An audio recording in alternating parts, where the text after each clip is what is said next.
Hello friends, જય શ્રી કૃષ્ણ. કેમ છો બધા? મજામાં? આજે રસોઈમાં બનાવવા છે જીરા રાઈસ અને રાજસ્થાની ગટ્ટા કઢી, અને એને છે ને પકોડા કઢી પણ કહેવાય. તો સૌ પહેલાં તો મેં રાઈસ ધોઈ લીધા છે અને પલાળી અને મૂકી દીધા છે, અને હવે અહીંયા બનાવું છું પકોડા. તો એના માટે લઈ લીધો છે ચણાનો લોટ અને બધા બેઝિક મસાલા છે, સાથે કોથમરી નાખું છું, એક લીલી મરચી નાખું છું અને ડુંગળી નાખું છું. તો ડુંગળીના પકોડા બહુ સરસ લાગે છે, એટલા માટે હું આમાં પકોડાવાળી ડુંગળીવાળી પકોડાની કઢી બનાવવાની છું. હવે થોડોક નાખ્યો છે મેં ખાવાનો સોડા, અને એની ઉપર નાખ્યું છે લીંબુ. ખાવાનો સોડા છે ને એક્ટિવેટ કરવા માટે થોડું લીંબુ નાખ્યું છે, પણ સામે મેં ખાંડ નથી નાખી. હવે આને એકદમ ફેટી લેવાનું છે, એટલે પકોડા એકદમ સોફ્ટ બને. એટલે હવે આને જો આપણે ચણાના લોટને ફેટી લીધું છે ને, અહીંયા હું પકોડા ઉતારવા માંડી છું. હવે અહીંયા એકદમ નાના નાના પકોડા કરવાના છે, કારણ કે બહુ મોટા કરશું અને આપણે જ્યારે કઢીમાં નાખશું ને ત્યારે બહુ જ ફૂલાઈ જશે. હવે જીરા રાઈસ કરવા છે ને, તો હું કુકરમાં જ કરું છું. તો પલાળેલા ભાત હોય એટલે એક વિશલ મારીને એટલે એકદમ સરસ છૂટા ભાત થાય છે. તો અહીંયા આપણે સૂકા મસાલા મૂકી અને મેં જીરા રાઈસ કરી લીધા છે ને. રાઈસમાં છે ને મેં ઘી મૂક્યું છે, તેલથી નથી વઘાર કર્યો. થોડા એવા વટાણા પણ નાખ્યા છે. હવે એને એક વિશલ વાગે ત્યાં સુધી આપણે બીજી તૈયારી કરી લઈ.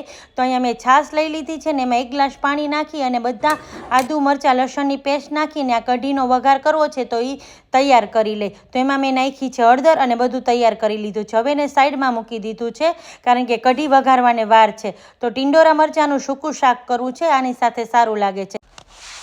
ટીંડોરા મરચાં સમારી લીધા છે અને મેં તેલ મૂકી દીધું હતું ને. સૌ પહેલાં તેલમાં હળદર નાખી બેઝ મસાલા કરી અને હવે આને ઢાંકી દેવાનું છે ચમચાથી ચલાવીને. હવે એને ઢાંકી દીધું છે. કઢીનોય વઘાર કરવો છે, એટલે એમાં બધા સૂકા મસાલા લઈ લીધા છે, અને હવે અહીંયા કઢીનો વઘાર થઈ ગયો છે. આપણે હવે કઢીને છે ને એકદમ સરસ ઉકળવા દેવાની છે, અને ગેસ બંધ કર્યા પછી જે આપણે પકોડા બન્યા છે ને એ નાખવાના છે. અને મેં જે છાશ લીધી હતી ને અનહદ ખાટી નહોતી, મીડિયમ હતી, એટલા માટે હું થોડો એવો જ એમાં ગોળ નાખું છું. અને અહીંયા સરસ કઢીને ઉકાળી લેવાની છે. કઢી ઉકળી ગઈ છે.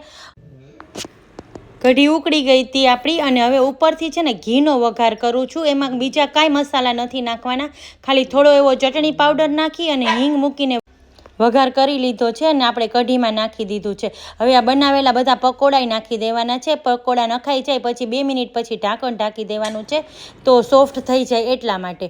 હવે એ બધું થાય છે પકોડાને સોફ્ટ, ત્યાં આપણે થાળી પીરસી લઈ. હવે થાળીમાં સૌ પહેલાં મેં અહીંયા લઈ લીધા છે જીરા રાઈસ. રાઈસ એકદમ સરસ છૂટો દાણો થયો છે, જોઈ લ્યો તમે. હવે આપણે કઢી પીરસી લીધી છે, સાથે ટીંડોરા બટેટાનું સૂકું શાક છે, પાકી કેરી છે, પાપડ છે, કાકડી છે, અને આપણા બધાની પ્યારી છાશ. હવે જો મેં તમને પકોડું ભાંગીને બતાવ્યું. હવે આપણી થાળી તૈયાર છે.